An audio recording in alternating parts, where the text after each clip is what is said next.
We grew up blue collar family. My dad worked on the line at General Motors, and stuff wasn't a thing for us.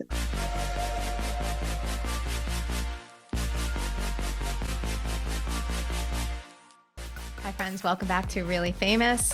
You know AJ Cook, right? She plays JJ on Criminal Minds and now Criminal Minds Evolution.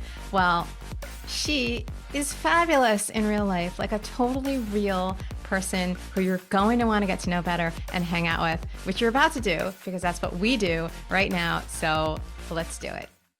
Yeah, there's just something about living in the moment, and it just calms your mind immensely. Right. It's so good, especially because it sounds like you're describing like stress, anxiety, or whatever, because thinking about worrying about things that aren't even happening, haven't happened. It's like that Yeah. expression, I've worried about, I'm going to get it completely wrong, but it's something like I've worried about 10,000 or 10 million things in my life, and about 0.5% of them have actually happened. Yeah. I'm surprised that it would even be 0.5%, Right. I Our totally made that minds are number up, but funny. yeah, Yeah, yeah. yeah. Because that's the thing. It's like, yeah, it's so easy to worry, and some people worry more than others, of course. But it's so easy to worry about things that could happen, and like it's true though that almost none of the time do those things happen, and then when they do happen, you handle them. Yeah, it wouldn't have changed it. The worrying about it, like, Right. yeah, it's funny how we do that to ourselves. How we think that we do these like mental gymnastics in our heads over and over, and that that hamster wheel of replaying a scenario over and over and over. And uh, a lot of the times, I think it happens because that's what all we're focusing on. Like we will it to happen because we spend so much time thinking about it and wondering about it. And I think the universe is like, all right, here you go. Right, right. Well, that's what they say, right? You do whatever you spend your Hmm. time thinking about is what's going to happen. So you can spend your time thinking about things that would be awful and catastrophic, or you can Hmm. think about things that are good, that are going to happen. And I do think that to a certain degree definitely is true because you can see anything you have in your head. Like if you start looking for it, even if it's like subconsciously looking for it, you'll find it. So Hmm. if it's bad things, you'll find that. Or if it's good things, you'll find that too. So, Yeah. And it's nice that there's that flip side too, of like, yes, good thoughts, good energy, all of that good right. stuff. You start to see the beauty in the world a little bit more. So, what worries you most? What are some of the things that'll come up that you'll start thinking about and stressing about? Uh, I mean, I worry about my kids, obviously. Um, my husband, his health. Those are the things that kind of keep me. And then like the dumb things that not dumb, but just work type stuff, dumb actor things of like, oh, I'm never gonna work again, and I'm never gonna be in another movie again, and just frivolous stuff like that. But the things that really keep me up at night are the you know family, family and loved ones. That's what keeps me up. But I try not to go there because I don't want those things to happen. Yeah. But also, Yeah. those are the things that you really can't control I either, know. right? Yeah, yeah. You just So, gotta that's the hardest part. when that happens to me, I used to get like really mad at myself that I would like let myself. I'm like, just stop thinking about it. But now I've sort of been taught to, you know, see it, stand in it, feel it, Yes. acknowledge it, and let it go. Like like any thought, right? It's gonna come into your mind, acknowledge it, and let it pass. Don't keep having conversations with it. That is totally true. And that is, Mm, so I should also say that I was a therapist before I did this. So, I have a little of that that training. makes sense. That Yeah. makes sense. Yeah. You have a great voice too. Your voice is What? very soothing and very Really? calming. Yeah. Thank you. Yes, you do. It's so funny when I Which remember. No, go ahead. I was like, which is great that you do podcasts for a living. Yeah, That I works mean, well. It's funny when I started, I remember somebody saying, like, you have a really squeaky voice. Like, you're really going to have to work on that. So, of course, Really? that sticks with Mm, you. You remember that. So, that's what, when you say something like that, I'm just like, well, I still see my voice as the way that I heard from that one person that one time 5 years ago. You know what I mean? that's funny. I don't know. I find your voice very comforting. Oh, that's great to hear. I appreciate that. Thank you. You're welcome. So, anyway, as I was saying about the therapy thing, right. So if you keep, like you're saying, like you have a conversation with that thought, then it's called rumination. So you don't get anywhere with that. You just keep going with Hmm. it. But by the same That's the token, like hamster you, wheel. right. By the same token, like you said before, about if you just but if you try to push it out and not acknowledge it at all, then it's just going to keep trying to get back in. Right, so Hmm. you're going to keep Yeah. bothering you and knocking at that door. So that is exactly the way I think to handle it is like, yeah, okay, you acknowledge it. I'm going to worry. Like I'm going to worry about things like this. It's normal. And it just comes but I'll get through it. So it's okay. I'm just having these thoughts and I acknowledge them as those thoughts and now I move on. So Hmm. that's a good strategy. Yeah. In a perfect world. Yes. Yeah. Yes. I know. It's not always easy, but I do think that acknowledging it Hmm. is a good tool Hmm. rather than the opposite. Yes. How worried is your husband about things? Is he a worrier? I have a feeling he's the opposite. He is. Yeah. He's my husband's like the coolest person ever. I'm like, I don't know how I scored you. But yeah, he's taught me so much. Because I was very, you know, Right. grew up a Rigid. certain way and um I don't want to say closed-minded about some things, but I don't know. With how you are raised, you get a certain way of thinking ingrained in your mind. Like it just that's called how you're raised. So he actually was raised similarly, but he had a much healthier approach to all of it. So yeah, he's been able to walk me through a lot of those times where I am worrying unnecessarily about things, and he's helped me kind of get through some of those tough times. He's that guy that everyone goes to for advice. Yeah, he always has pearls of wisdom to offer everybody. I will say this though, he's really great at giving advice. He's not great at taking it. Ah, And uh-huh. he would admit that. He would admit that as well. But yeah, he's a good one. He's very outdoorsy as well, and it's been great to uh, experience all of that with him and our kids. It just brings me so much joy seeing my husband and my boys in the wilderness. It's just so cool because there's so much joy coming from them. And it's what they're doing is so simple, and we don't need things for it. It's just being out there in the fresh air and Hmm. being with each other is the best. It's priceless. Right. So I feel like you are totally not a things oriented person, like a materialistic person. Like, yes, I'm sure you have a great house on the beach, but that's like because of the lifestyle, right? It's not Mhm. about acquiring things or whatever. Like that's Yeah, no, yeah. I'm really not, and probably like embarrassingly at times too. Like we grew up blue collar family. My dad worked on the line at General Motors, and stuff wasn't a thing for us.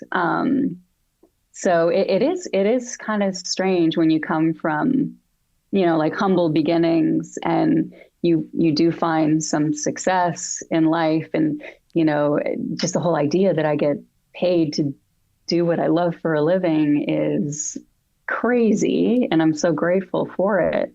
But it's strange because I do live in California now, and where that sort of thing is, people like to flaunt their stuff around, and it's like keeping up Yeah. with the Joneses type of a deal, like your cars and your clothing and you know, see, I don't even know what's cool. Like I'm like, um, so I don't. That's been a struggle for me with raising my boys out here. Is that I just really want to make sure that they have a good foundation of, like what's really important and what's really going to bring joy and happiness to your life. It's not about things. It's about the people you surround yourself with and knowing yourself and being comfortable with who you are. Um, so those are the things that we tend to focus on a little bit more. My husband is definitely more the things guy. Like he's like I said, he's just cool. He's like the cooler. He's way cooler than me, and he's just on top of uh, that sort of stuff way more than I am. He has his own clothing company too, so he Oh, he started his own. does? I didn't Yeah, know that. So he's he not in started his entertainment or anything. He's in no. clothing. Oh, okay. Yeah, which is why we've been married for 21 plus years. He's not in the industry.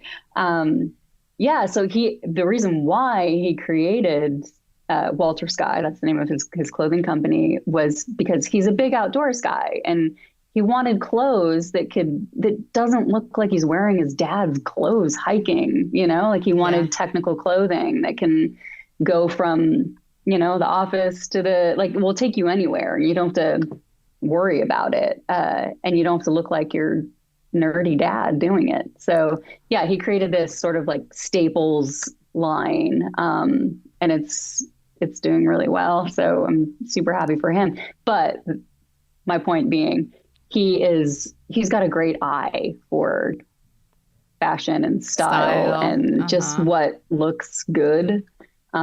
So yeah, I lean on him a lot for that. That's handy. I mean, I would Yeah. think I could see where it is interesting because you are in that place where it is maxed out attention to like materialistic whatever or like style, Mhm. fashion, all those things, status, whatever. And that's clearly not who you are at all. So I'm sure it is a little bit of a challenge. Yeah, and you know what makes it easier is living here, living in Hermosa. It's like, people in flip-flops all day. Like you don't wear Yeah. makeup. Like it's just it is what it is. So that's really nice. Again, it's just that like grassroots, just be you. And are you comfortable is the question around here. Like Right. you don't have to wear heels. You don't have to, it's about just being comfortable and being able to go from the beach to so my husband's office. I joke all the time, like his commute is like a couple blocks away. So I'm like, oh, how's that commute today, babe? Whew, did you handle that okay? Did you ride your skateboard today? What what'd you do? The Vespa? Yeah. So being here definitely makes it easier. So that's nice. Right, right. And then I guess you can have those occasions if you're into it. Like, where at least you go on set, let's say, and then you get the hair and the Hmm. makeup. At least it's a little novel, right? Yeah, and you know what? It's super fun to do every once in a while. Like I do love fashion and putting things together and the look of something. And especially if it feels like you, Mm. then there's no better feeling. But yeah, I I have spent money on like nicer things, and I find that I never wear them. Like, where am I Oh, going to wear yeah. that in Hermosa? I'd look like a crazy person. Right. So I do have a nice closet full of some nice things, but they just sit there, That's so unfortunately. funny. Yeah, yeah. I mean, it's nice to have them in case something Yeah, does come up, and then you don't have yeah, to like go run out and be like, "Oh, wait, I have nothing to wear to this, unusual event or hmm whatever." yeah. Yeah, I mean, it's really nice. I was just thinking about. So wait, do you get recognized often? Like, do people know you from TV, or do you kind of get to blend a little bit? Yeah, it's interesting. I forget that because I live in such a chill place, I forget that I'm like people know who I am. So I'm surprised every time it happens, and it does happen, Ah, and quite a bit, like quite a lot now. Um, but I think people think that I'm like pretending to like act, but honestly, I'm always like, Oh, I remember we were, especially once I go outside of the bubble, then that's when it happens. People are really chill around here. Like they're very nice and respectful. And thank God, because my family's here and we Yeah. get to just live like a very, live on the DL out here. But we went to the Lakers game not too long ago, and I was sitting there, and there was a guy just down the aisle from me, and he was waving at me, and I was like, "Hey!" And he holds up he was like, and I looked behind me to see what famous person was behind me because I thought he wanted me to take a picture of him with but that's just me. I still can't believe that I get to do this for a living. Like, again, I'm come from this like blue collar town and very humble roots. But yeah, stuff like that does happen a Yeah. lot, and it surprises me every time. One day I'm going to be cool about it. I'm going to be like, "Hey, yeah, what's your name?" Like that day's not happened yet. So That's if interesting. you see me, prepare for me to be like, "Oh, oh, Right. oh, hi. Oh, you watch the show. You know me? You watch the show?" Right. But Yeah. right, that's so interesting. So I feel like you're the first person who said that that they're surprised. Even and I'm sure that I've talked to, I mean, a variety of people, but that's so like I feel like it is so like down to earth and cool. Again, I know you said you don't know anything cool, but I feel like that's really cool that you just like Oh, completely don't even it doesn't even register almost. yeah. I don't know. It's strange. And you know what? I think maybe there might be a little like survival for me in that reaction to it of I don't know how to be that person, like Oh that. yeah. Oh yes, of course you know me. I don't know how to be that person. And I I grew up in a family that was very like self-deprecating, and we love humor, we like to laugh, and yet we're very humble, and so it's all I know. And I'm kind of happy that I still am that way. Like I don't want to like lose myself along the way. But it's strange. It's strange. I mean, even the fact that I'm talking to you right now, when I found out that I was going to be doing this, because I don't usually do podcasts because I am a very private, kind of a recluse like person. But I really like your style, and your voice, like I said, is very soothing and comforting. So I don't know. I instantly felt comfortable to do this with you. Okay, wait, there's more. AJ and I really get into the topic of religion, and specifically AJ's experience as a Mormon, and a lot of other really interesting personal things about life in general and her family, her work life, and more.